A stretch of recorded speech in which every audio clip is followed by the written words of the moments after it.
Magandang umaga sa inyo mga kasama. Muli, pagpapatuloy natin yung training natin para sa preparasyon natin sa South Race Open 2010. Andito ngayon tayo sa Katanawan, Quezon.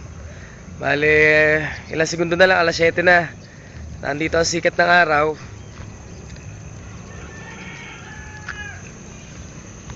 Ito ang paligid natin, puro palayan. Dito ang papunta ng Lucena, Batangas, Quezon. So tingnan natin kung dyan nga punta. Sige pare, good luck sa inyo lahat.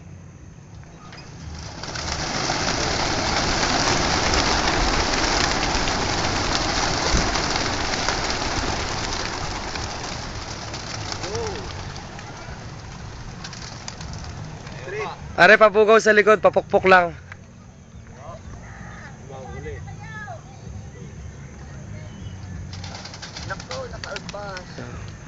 Ayan, ito yung mga ibon. So, tama nga sabi natin, dyan nga ang punta nila. Magandang lipad ng ibon natin yan, hindi na Romonda, dire-diretso lang. Good luck sa inyo lahat.